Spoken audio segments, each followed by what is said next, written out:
உங்கள் மத்தியில் என்னுடைய ரட்சிப்பின் சாட்சியை பகிர்ந்து கொள்கிறேன். என்னுடைய வீட்டில் என் பெற்றோருக்கு 3 பெண் பிள்ளைகள். நான் 3வது மகள். நான் சிறு வயது முதல் கிறிஸ்தவ குடும்பத்தில் நான் வளர்ந்தாலும் எனக்கு ரட்சிப்பை குறித்து என்னவென்று எனக்கு தெரியாது. என்னுடைய பள்ளி பருவத்திலும் என்னுடைய கல்லூரி படிப்பிலும் நான் கிறிஸ்தவரை மறந்து உலக பிரகாரமான வாழ்க்கையை நான் வாழ்ந்து கொண்டிருந்தேன். என்னுடைய கல்லூரி படிப்பிலும் நான் தேவைக்கு மட்டுமே நான் தேவனை தேடுகிற மகளாகவும் நான் இருந்தேன். எனக்கு மே மாதம் 2024ஆம் ஆண்டு மே மாதம் 29ஆம் தேதி எனக்கு திருமணம் நடைபெற்றது.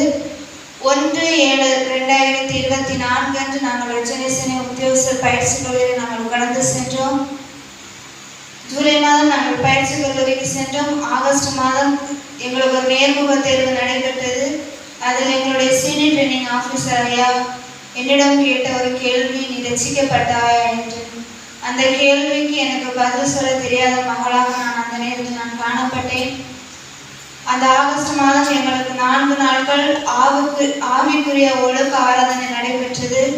அதில் எங்களுடைய பயிற்சி கல்லூரி முதல்வர், சீனியர் ட்ரைனிங் ஆஃபீஸர் ஐயா, எஜுகேஷன் ஆஃபீஸர் இவர்கள் ரட்சிப்பை குறித்தும் மன திரும்புதலை குறித்தும் எங்களுக்கு சொல்லிக் கொடுக்கப்பட்டது. ஒரு நாள் எங்களுடைய சீனியர் ட்ரைனிங் ஆஃபீஸர் ஐயா மன திரும்புதலை குறித்து பேசினார்கள். ரோமர் 10வது அதிகாரம் 9வது வசனத்தை மையமாக கொண்டு அந்த வசனம் என்னை ஆழமாக தொட்டது. நான் அன்றைய தினமே நான் உணர்ந்து கொண்டேன், நான் ஒரு பாவி என்று நான் உணர்ந்து கொண்டேன். 6/8/2024 அன்று அந்த வசனமானது என்னை தொட்டது. நான் கிருபாசனத்தில் அந்த ஆராதனை இறுதி நேரத்தில் என்னை முழுமையாக ஒப்பு கொடுத்து நான் என்னுடைய பாவங்களை என்னுடைய வாயினால் நான் அறிக்கையிட்டு நான் ஜெபித்தேன். ஏசப்பா என்னுடைய பாவங்களை மன்னித்தார் என்று நான் உணர்ந்து கொண்டேன். நான் மிகவும் கண்ணீருடன் நான் ஜெபித்தேன். ஏசப்பா என்னுடைய பாவங்களை ஒரு விஷயம் எனக்கு மன்னிங்கள் என்று நான் ஜெபித்து அன்றைய தினமே அந்த ஆராதனை இறுதி நேரத்தில் நான் இயேசுவை என்னுடைய சொந்த இரட்சகராக என்னுடைய வாழ்வில் நான் ஏற்றுக்கொண்டேன்.